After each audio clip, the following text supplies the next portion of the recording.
Hello दोस्तों, स्वागत है आपका स्टडी नाउ सिक्स चैनल पे। आशा है आप सभी ठीक होंगे। तो आज की क्लास में हम लोग हिंदी साहित्य से संबंधित कुछ महत्वपूर्ण प्रश्नों को देखेंगे। ध्यान दीजिएगा और अंत तक जुड़े रहिएगा। किसी प्रश्न में कोई डाउट हो तो कमेंट करके ज़रूर बताइए, ठीक है। देखते हैं पहला प्रश्न। पहला प्रश्न है, अकहानी आंदोलन के प्रमुख कहानीकार कौन है? अकहानी आंदोलन के प्रमुख कहानीकार कौन है?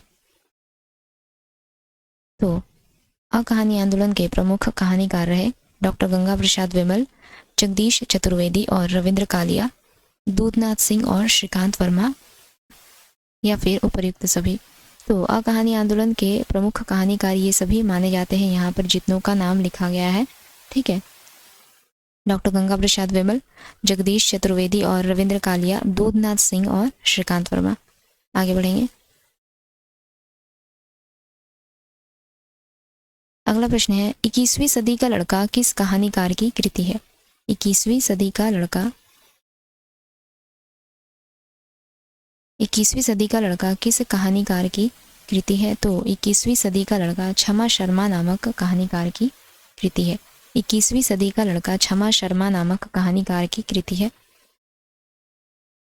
इनकी कुछ अन्य कहानियां रही, क्षमा शर्मा द्वारा रचित कुछ अन्य कहानियां रही, जैसे नेम प्लेट,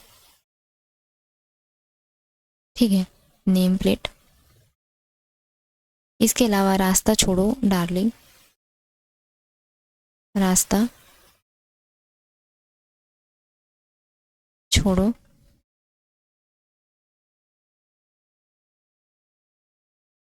डार्लिंग, लड़की जो देखी पलटकर इत्यादि। आगे बढ़ते हैं। अगला प्रश्न है, धर्म क्षेत्रीय कुरुक्षेत्र कहानी के लेखक कौन है? धर्म क्षेत्रीय कुरुक्षेत्र कहानी के लेखक कौन है? तो धर्म क्षेत्रीय कुरुक्षेत्र कहानी के लेखक रहे दूधनाथ सिंह। धर्म क्षेत्रीय कुरुक्षेत्र कहानी के लेखक रहे दूधनाथ सिंह। अगला प्रश्न देखेंगे, दूधनाथ सिंह द्वारा रचित, इसके अलावा इनके द्वारा रचित कुछ अन्य कहानियों के नाम जानते हैं। दूधनाथ सिंह द्वारा रचित कुछ अन्य कहानियों के नाम, जैसे सपाट चेहरे वाला आदमी, सपाट चेहरे वाला आदमी,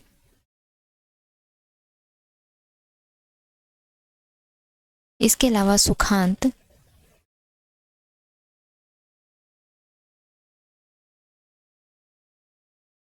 इसके अलावा पहला कदम, ये सभी दूधनाथ सिंह द्वारा रचित रचनाएं हैं। सॉरी, पहला कदम, माई का शोक गीत इत्यादि। माई का शोक गीत, निष्कासन, सपाट चेहरे वाला आदमी, सुखांत, पहला कदम, माई का शोक गीत, इसके अलावा निष्कासन इत्यादि। किनकी रचनाएं हैं? तो दूधनाथ सिंह की रचनाएं हैं। अगला प्रश्न है, रचना विधा की दृष्टि से वोल्गा से गंगा क्या है? कहानी, नाटक, उपन्यास या फिर यात्रा वृतांत। घ विकल्प में यात्रा वृतांत लिखा है। रचना विधा की दृष्टि से वोल्गा से गंगा राहुल संकीर्त्यायन द्वारा रचित 20 कहानियों का संग्रह है।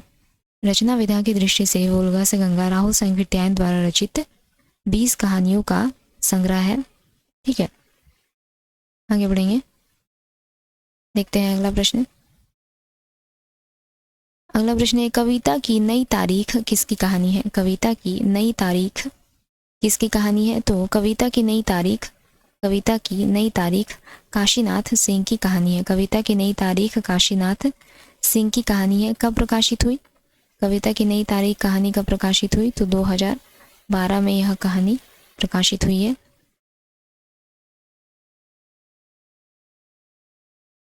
अगला प्रश्न देखेंगे, वध स्थल से छलांग किस लेखक की कहानी है? वध स्थल से छलांग, वध स्थल से छलांग किस लेखक की कहानी है? तो वध स्थल से छलांग ऋषिकेश सुलभ की कहानी है। वध स्थल से छलांग ऋषिकेश सुलभ की कहानी है। इसके अलावा धरती आबा इनके द्वारा रचित एक नवीनतम नाटक माना जाता है। धरती आबा, धरती आवा ऋषिकेश सुलभ द्वारा रचित एक नवीनतम नाटक माना जाता है। यह नाटक बिरसा मुंडा के जीवन संघर्षों पर आधारित है। धरती आबा नामक नाटक बिरसा मुंडा के जीवन संघर्षों पर आधारित है। ठीक है, आगे बढ़ेंगे। अगला प्रश्न है, मर गया दीपनाथ नामक चर्चित कहानी के लेखक कौन है? मर गया दीपनाथ नामक चर्चित कहानी के लेखक कौन है? तो मर गया दीपनाथ नामक चर्चित कहानी के लेखक रहे चंद्रकिशोर जायसवाल। मर गया दीपनाथ नामक चर्चित कहानी के लेखक रहे चंद्रकिशोर जायसवाल। इस रचना का प्रकाशन कब हुआ था? तो इस रचना का प्रकाशन हुआ था सन 1997 ईस्वी में।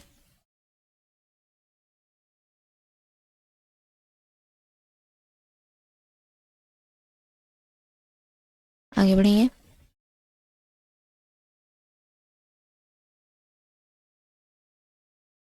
अगला प्रश्न है, निम्नलिखित वाक्य किस कहानी से लिया गया है? निम्नलिखित वाक्य किस कहानी से लिया गया है? खून का वह आखिरी कतरा जो वतन की हिफाजत में गिरे दुनिया की सबसे अनमोल चीज है। खून का वह आखिरी कतरा जो वतन की हिफाजत में गिरे दुनिया की सबसे अनमोल चीज है। यह वाक्य किस कहानी से लिया गया है? तो प्रेमचंद द्वारा रचित दुनिया का सबसे अनमोल रतन नामक कहानी से यह वाक्य लिया गया है। प्रेमचंद द्वारा रचित कहानी दुनिया का सबसे अनमोल रतन से यह वाक्य लिया गया है।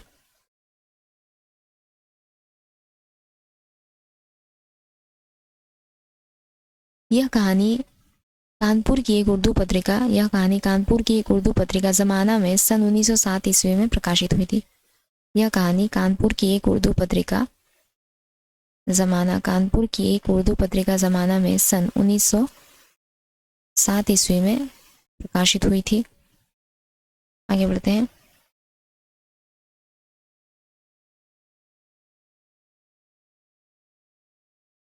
अगला प्रश्न है, लक्ष्मा किस कहानी का पात्र है? लक्ष्मा किस कहानी का पात्र है? तो लक्ष्मा कोसी का घटवार नामक कहानी का पात्र है। लक्ष्मा कोसी का घटवार नामक कहानी का पात्र है। यह कहानी संग्रह शेखर जोशी द्वारा रचित है। कोसी का घटवार नामक कहानी संग्रह किनके द्वारा रचित है? तो शेखर जोशी के द्वारा रचित है यह कहानी।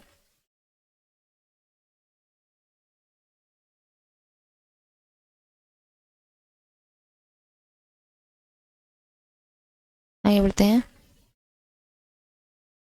परिंदे संग्रह में संकलित कहानियों की संख्या कितनी है? परिंदे संग्रह में संकलित कहानियों की संख्या कितनी है? तो 7। परिंदे संग्रह में संकलित कहानियों की संख्या 7 है। परिंदे कहानी संग्रह के लेखक रहे निर्मल वर्मा। परिंदे कहानी संग्रह के लेखक रहे निर्मल वर्मा।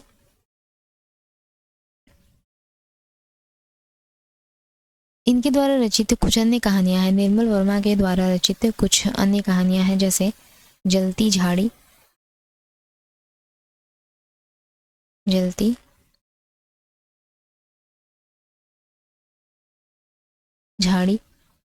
पिछली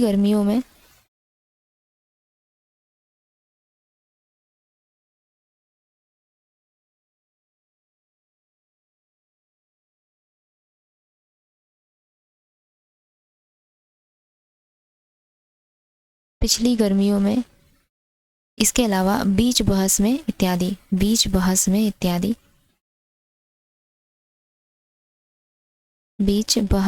इत्यादि ये सभी किनकी रचनाएं हैं? तो निर्मल वर्मा द्वारा रचित उनकी रचनाएं हैं। आगे बढ़ेंगे।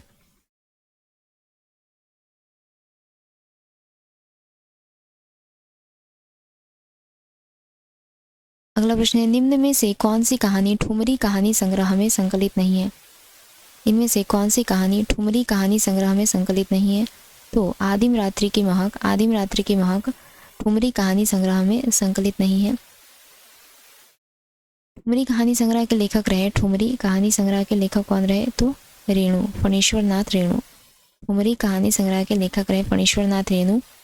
आदिम रात्रि की महक ठुमरी कहानी संग्रह में संकलित नहीं है।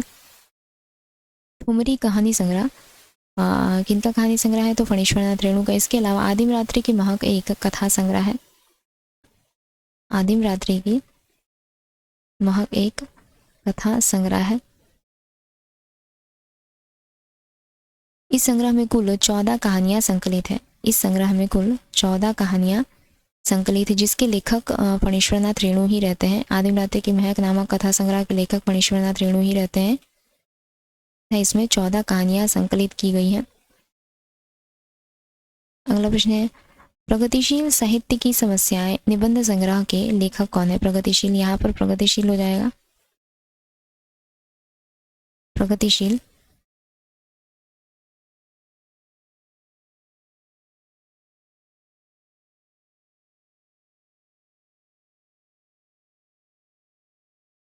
प्रगतिशील साहित्य की समस्याएं निबंध संग्रह के लेखक कौन रहे? तो रामविलास शर्मा। प्रगतिशील साहित्य की समस्याएं निबंध संग्रह के लेखक रहे रामविलास शर्मा। रामविलास शर्मा की कुछ अन्य साहित्यिक कृतियां हैं। रामविलास शर्मा की कुछ अन्य साहित्यिक कृतियां हैं, जैसे आस्था और सौंदर्य। आस्था। रामविलास शर्मा की कुछ अन्य साहित्यिक कृतियां हैं, जैसे आस्था और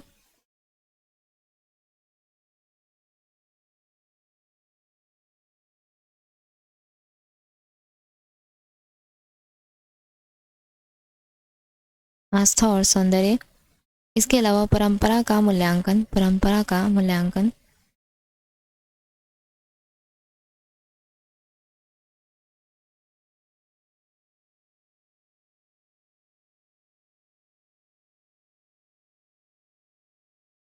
इत्यादि।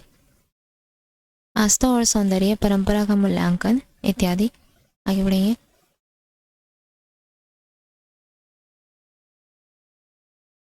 हजारी प्रसाद द्विवेदी का प्रथम निबंध संग्रह कौन सा है? हजारी प्रसाद द्विवेदी का प्रथम निबंध संग्रह कौन सा है? तो हजारी प्रसाद द्विवेदी का प्रथम निबंध संग्रह रहा अशोक के फूल। हजारी प्रसाद द्विवेदी का प्रथम निबंध संग्रह रहा अशोक के फूल। इसके अलावा हजारी प्रसाद द्विवेदी जी ने निबंध को व्यक्ति की स्वाधीन चिंता की उपज कहा है। प्रश्न आ सकता है कि निबंध को व्यक्ति की स्वाधीन चिंता की उपज किसने कहा है? तो हजारी प्रसाद द्विवेदी जी ने। हजारी प्रसाद द्विवेदी जी ने निबंध को क्या कहा है? तो व्यक्ति की स्वाधीन चिंता की उपज कहा है। व्यक्ति की स्वाधीन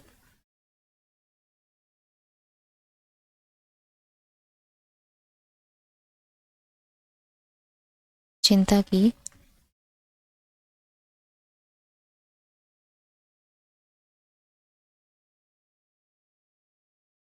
उपज कहा है किसने? तो हजारी प्रसाद द्विवेदी जी ने। आगे बढ़ेंगे।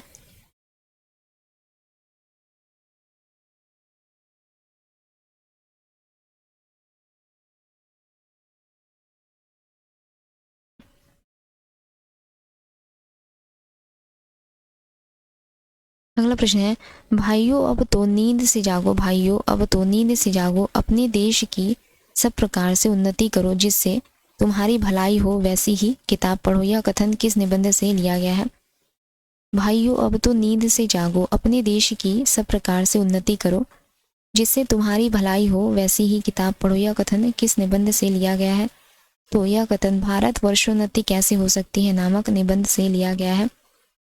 यह कथन भारतेंदु हरिश्चंद्र द्वारा रचित निबंध भारत वर्षोन्नति, भारतेंदु हरिश्चंद्र द्वारा रचित निबंध भारत वर्षोन्नति कैसे हो सकती है नामक निबंध से लिया गया है।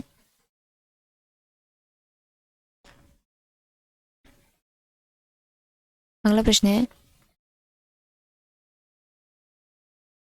कैसे कहूं कि मनुष्यता एकदम समाप्त हो गई है? कैसे कहूं कि मनुष्यता एकदम समाप्त हो गई। कैसे कहूं कि लोगों में दया माया नहीं। कैसे कहूं कि मनुष्यता एकदम समाप्त हो गई। कैसे कहूं कि लोगों में दया माया रह ही नहीं गई। जीवन में जाने कितनी ऐसी घटनाएं हुई हैं जिन्हें मैं भूल नहीं सकता। उक्त कथन किस रचनाकार का है? कैसे कहूं कि मनुष्यता एकदम समाप्त हो गई। कैसे कहूं कि लोगों में दया माया रह ही नहीं गई। जीवन में जाने कितनी ऐसी घटनाएं हुई है जिन्हें मैं भूल नहीं सकता। उक्त कथन किस रचनाकार का है? तो यह कथन है गोविंद नारायण मिश्र का। अच्छा, ये दूसरे प्रश्न का उत्तर बोल दिया मैंने। तो यह कथन है आपके हजारी प्रसाद द्विवेदी जी का। यह कथन है हजारी प्रसाद द्विवेदी जी का। तथा यह कथन उन्होंने अपने किस निबंध से लिया है? तो क्या निराश हुआ जाए। यह कथन क्या निराश हुआ जाए नामक क्या निराश हुआ जाए नामक निबंध से लिया गया है।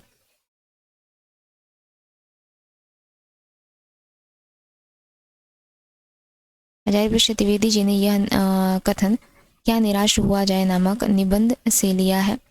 अगला प्रश्न देखेंगे।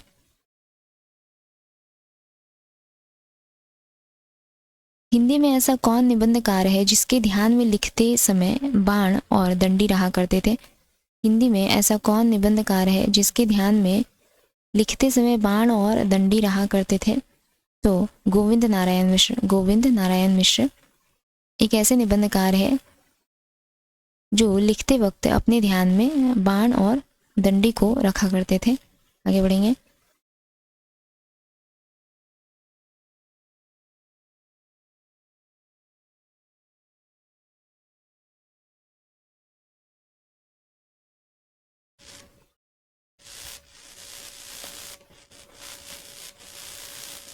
अगला प्रश्न है माखनलाल चतुर्वेदी कृत साहित्य देवता की गणना माखनलाल चतुर्वेदी कृत साहित्य देवता की गणना किस गद्य विधा के अंतर्गत आती है? यहाँ पर विधा हो जाएगा।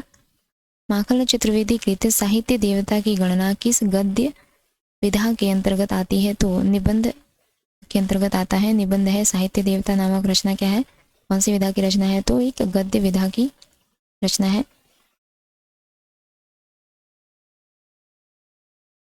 आगे बढ़ेंगे। इसके अलावा समय के पांव साहित्य देवता के अलावा समय के पांव समय के समय के पांव तथा अमीर इरादे गरीब इरादे अमीर इरादे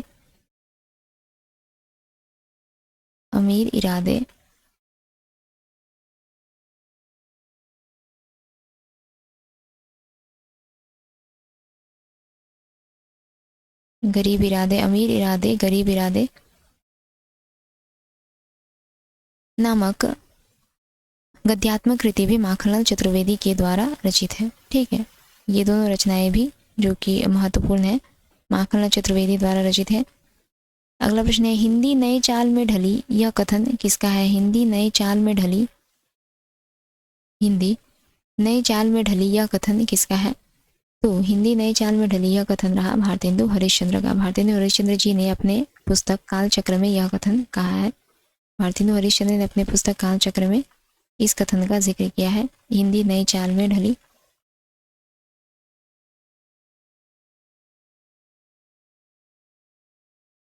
अगला प्रश्न है निम्न में से कौन सा पत्र भारतेंदु युग का नहीं है? इनमें से कौन सा पत्र भारतेंदु युग का नहीं है? तो चांद पत्रिका भारतेंदु युग का नहीं है। चांद पत्रिका भारतेंदु युग का नहीं है। चांद पत्रिका सन 1920 ईस्वी में प्रयाग से प्रकाशित हुआ था। चांद पत्रिका सन 1920 ईस्वी में चांद पत्रिका सन 1920 ईस्वी में प्रयाग से प्रकाशित हुई और इसके संपादक उस समय रहे महादेवी वर्मा। ठीक है, इसके संपादक कौन थी? तो महादेवी वर्मा।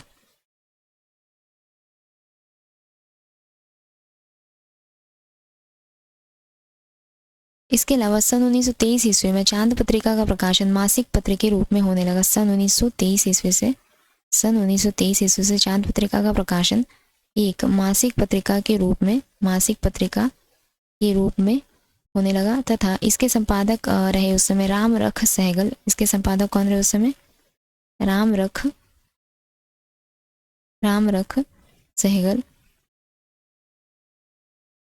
रख सहगल और चंडी प्रसाद हृदयेश और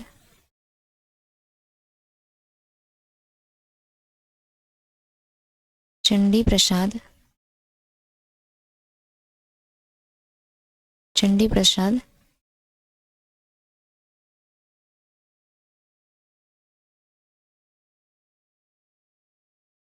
हृदयेश, चंडी प्रसाद, हृदयेश। ठीक है, आगे बढ़ेंगे।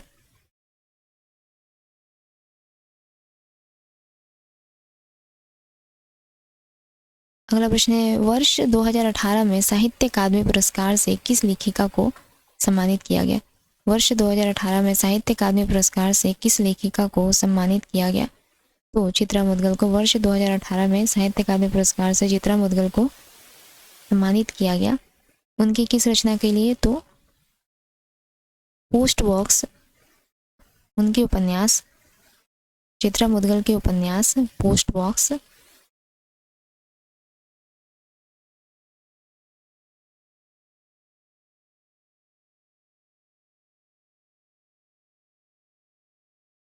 पोस्ट बॉक्स नंबर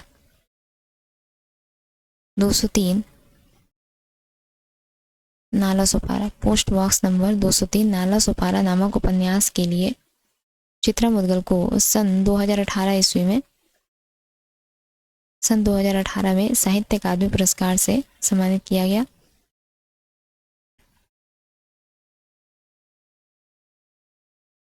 अगला प्रश्न है, किसने 1873 ईस्वी में हरिश्चंद्र मैगजीन की स्थापना की? किसने 1873 ईस्वी में हरिश्चंद्र मैगजीन की स्थापना की? तो भारतेंदु हरिश्चंद्र ने सन 1873 ईस्वी में हरिश्चंद्र मैगजीन की स्थापना की। इसके बाद सन 1874 ईस्वी में इसका नाम बदलकर हरिश्चंद्र चंद्रिका रख दिया गया। सन 1874 ईस्वी में इसका नाम बदलकर हरिश्चंद्र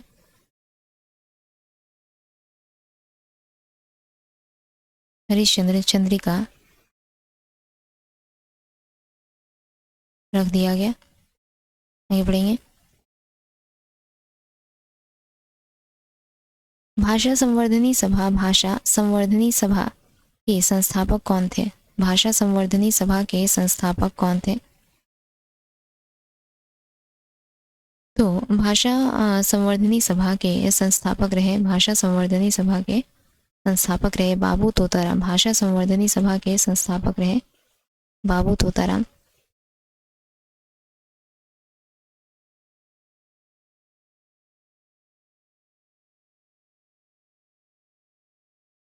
अगला प्रश्न है, बाबूराव विष्णु पराड़कर इनमें से किस दैनिक पत्र के संपादक रहे? बाबूराव विष्णु पराड़कर इनमें से किस दैनिक पत्र के संपादक रहे? तो दैनिक आज। बाबूराव विष्णु पराड़कर दैनिक आज नामक दैनिक पत्र के संपादक रहे। दैनिक आज पत्र का प्रकाशन सन 1920 ईस्वी में हुआ। दैनिक आज पत्र का प्रकाशन सन 1920 ईस्वी में हुआ, जो दैनिक रूप से वाराणसी से निकाला जाता था। इसका प्रकाशन कब हुआ? तो कब से शुरू हुआ था? 1920 ईस्वी से, जो वाराणसी में दैनिक रूप से निकाला जाता था। वाराणसी में दैनिक रूप से निकाला जाता था। आगे बढ़ेंगे।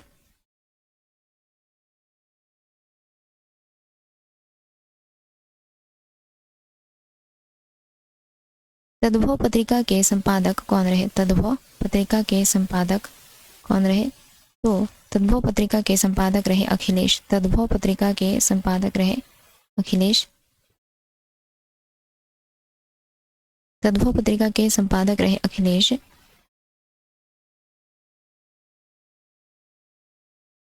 इस पत्रिका का प्रकाशन सन 1999 ईस्वी से प्रारंभ हुआ था। तद्भव पत्रिका का प्रकाशन सन 1999 ईस्वी से अखिलेश के द्वारा प्रारंभ किया गया था। इसका प्रकाशन लखनऊ तथा उत्तर प्रदेश से होता था। यह एक त्रैमासिक साहित्य पत्रिका रही। कहाँ से इसका प्रकाशन होता था? तो लखनऊ उत्तर प्रदेश से इसका प्रकाशन होता था। इसके अलावा यह एक त्रैमासिक, तद्भव पत्रिका एक त्रैमासिक पत्रिका रही। तद्भव पत्रिका एक त्रैमासिक पत्रिका रही। आगे बढ़ेंगे। आज का अंतिम प्रश्न,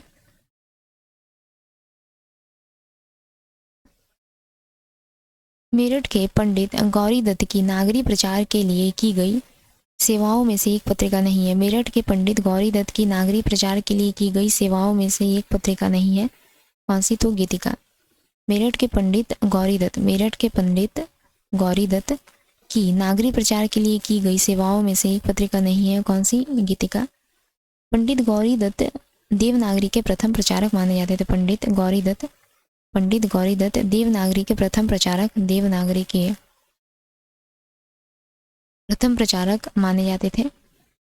इसके अलावा इन्हें हिंदी का सुकरात या देवनागरी प्रचारानंद के नाम से भी जाना जाता था।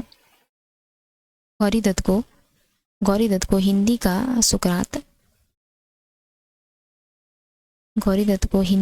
सुकरात तथा देवनागरी प्रचारानंद, देवनागरी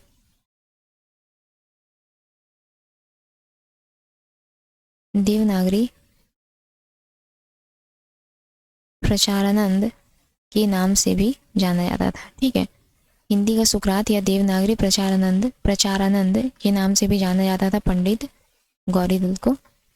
तो आज का यह हमारा अंतिम प्रश्न रहा। अगले क्लास में जल्दी मिलेंगे। तब तक के लिए अगर आप लोगों को हमारी क्लास अच्छी लगी तो लाइक, शेयर और सब्सक्राइब जरूर कीजिएगा। धन्यवाद।